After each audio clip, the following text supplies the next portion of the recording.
There seems to be no end in sight for the crisis in Yemen. The United Nations has warned that Yemen is no closer to peacefully resolving its crisis. The international body says the country is spiraling faster toward famine and other catastrophes. Martin Griffiths, who was until last month the UN's Yemen envoy, says there's perhaps one humanitarian priority, and that is to stop the famine.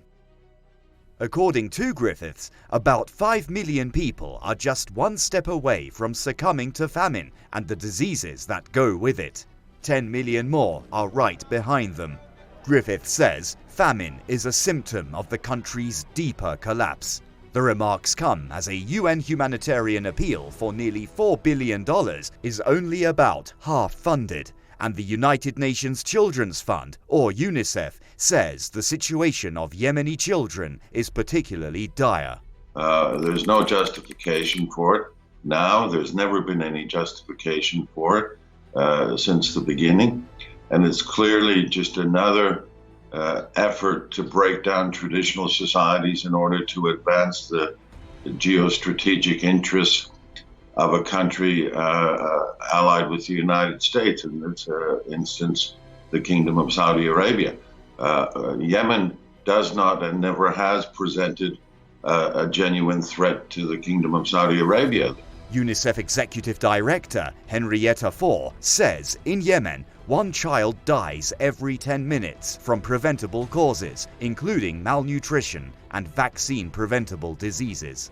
UNICEF estimates that nearly 21 million Yemenis are in need of humanitarian assistance to survive.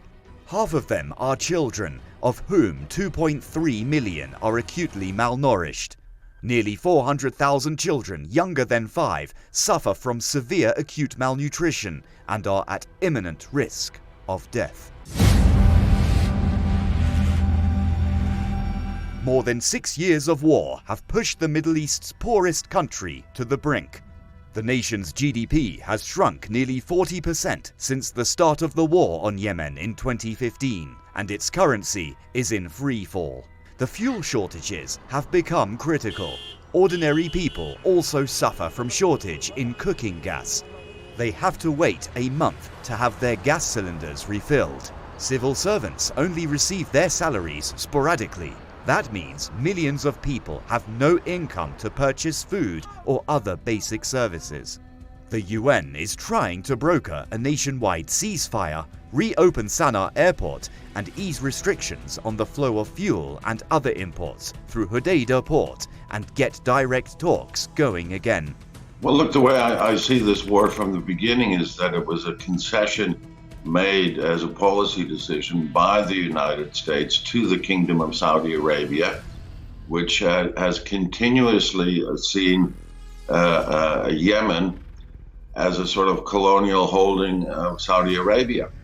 And the Saudis simply refuse to allow Yemenis to enjoy the kind of post-colonial independence that other nations have come to expect. Yemen has been the target of a military campaign led by Saudi Arabia and backed by the US since early 2015.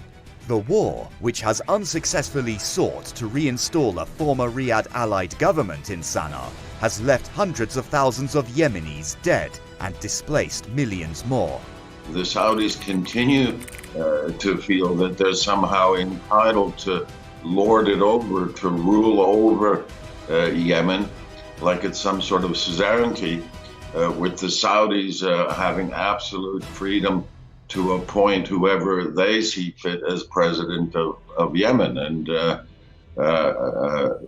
they're simply not going to stop. The campaign has also destroyed Yemen's infrastructure and caused the world's worst humanitarian crisis in the country. Defending their country against the Saudi-led aggression, Yemeni armed forces and allied popular committees have, however, gone from strength to strength against the Saudi-led invaders and left Riyadh and its allies bogged down in the country.